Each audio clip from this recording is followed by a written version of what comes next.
Le damos la bienvenida de esta manera a Néstor Sierra. Muy buenos días, Néstor, ¿nos escuchás? Sí, te escucho. ¿Qué tal? Buenos días, Jessica. ¿Cómo estás? Todo bien, Néstor.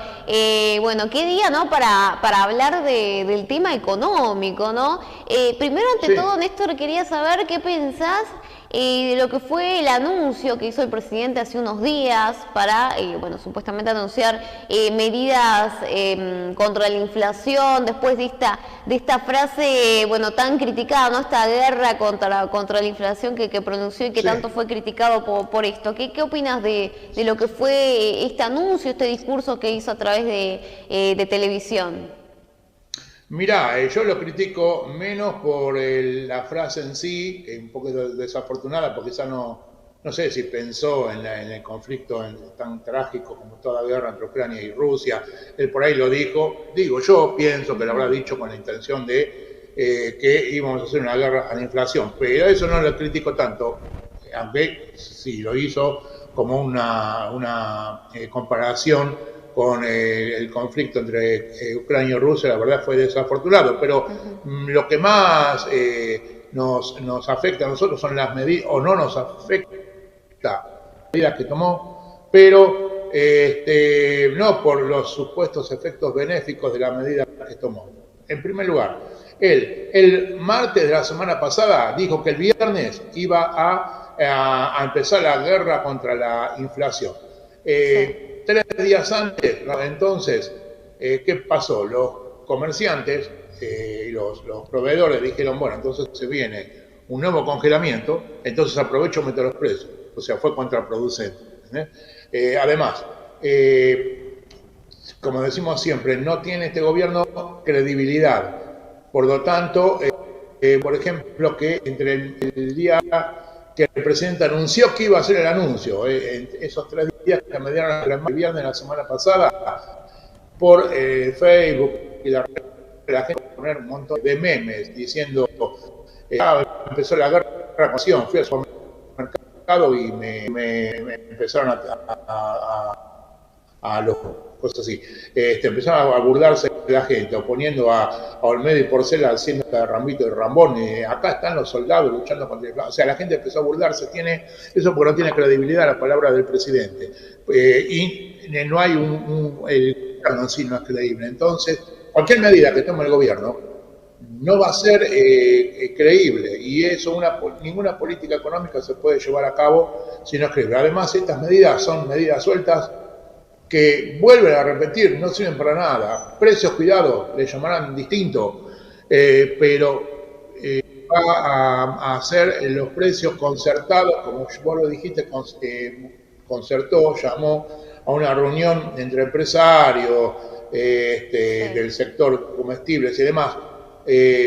A ver, pueden los empresarios que van a hacer crear segundas marcas con menos cantidad. O sea, si no se puede ajustar por el precio, se ajusta por cantidad. Lo que vendían a 200 pesos, medio kilo, ahora van a vender 400 gramos a 200 pesos. ¿Entendés? Que no te lo puedo hacer el producto que fuere. Bueno, lo ponemos eso, va a fracasar una vez más.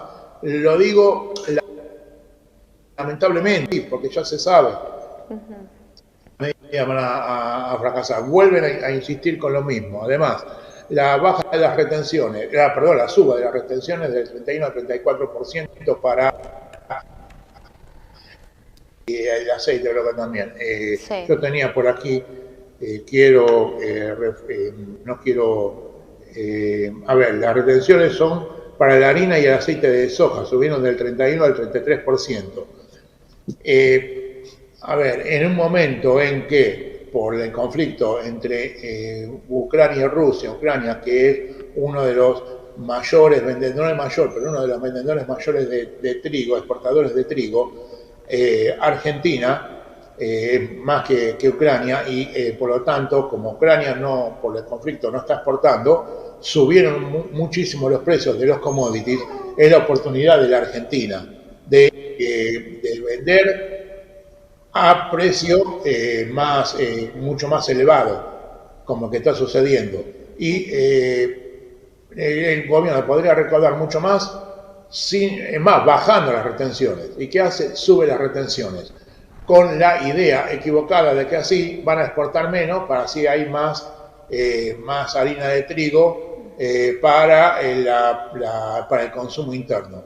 Y se vuelve a equivocar. Se equivocan estas medidas ya, lamentablemente fracasaron en la historia, más en este gobierno. Sí. En conclusión, Néstor, ¿qué podemos decir de estas medidas anunciadas hasta el momento? Y lo que te decía, que no, a mi juicio no sirven, basándome en la historia, no sirven. Menos congelamiento de precios. Mira, hay un libro escrito que se llama 4.000 años de congelamiento de precios. Subtítulo, ¿cómo no luchar? Perdón, 4.000 años de control de precios. Subtítulo, ¿cómo no luchar contra la inflación? Lo cual significa que hace 4.000 años que existe la inflación. Arranca desde el antiguo Egipto, desde el Código de Hammurabi. El Código de Hammurabi ponía, por ejemplo, el salario de un campesino equivale a 2 sacas de maíz. El salario de un docente, de un maestro que enseña las artes y las lecturas, a 3 sacas de maíz. Y por lo tanto, el pan no podrá estar más que equivaler más a que media, o estará media saca de maíz. Así iba haciendo la comparación, lo que se llama precio relativo. Eso fue el primer control de precios. Desde ese, pasando por Diocleciano en el Imperio Romano hasta en la Argentina, y en todo el mundo han fracasado siempre los controles de precios. No veo por qué ahora va a ser distinto. Mirá, y lo que debiera hacer el gobierno es, si quiere realmente controlar la inflación, porque hasta Venezuela lo está haciendo ahora, es terminar con la emisión. Para terminar con la emisión, tiene que terminar con el déficit. Para terminar con el déficit, tiene que dejar de gastar. ¿En qué sectores? En aquellos en que se lleva la mayor cantidad de erogaciones del Estado. Lo que pagamos en impuestos no alcanza para cubrir las erogaciones del Estado. Los gastos no bajan. Y al ministro Martín Guzmán, en arreglo con el fondo, dijo, no vamos a bajar los gastos. Entonces, ¿cómo va a pagar el Fondo Monetario? ¿Cómo va a mejorar la economía si no baja los gastos? Por lo tanto, no va a bajar la emisión, por lo tanto, va a seguir con la inflación. Somos 12 millones de personas que trabajamos, 18 millones de personas que reciben algún tipo de subsidio. La clase política que no se baja los gastos. En fin, hay un montón de gastos que se podrían bajar y que no se bajan, y que no lo bajan porque no conviene políticamente, porque cuentan los porotos de los votos para el 2023. Y bueno, no lo bajan los gastos, entonces no van a parar con el déficit, por lo tanto, consecuentemente, y lo van a parar con la emisión. Hay 3 billones, casi 4 billones de pesos, 4 billones de pesos emitidos, más otros 3 billones y medio, creo que de LELIQ. La LELIQ, los instrumentos del Banco Central para absorber los pesos que hay dando vuelta en la plaza, para que no vaya tanto al consumo. Tal cual. Así que hay demasiado, y por eso no va a parar la inflación. No, estas medidas no sirven para nada. Néstor, de esta manera cerramos la columna y te agradecemos muchísimo por estar aquí y por supuesto te esperamos nuevamente aquí en el programa. Muchas gracias.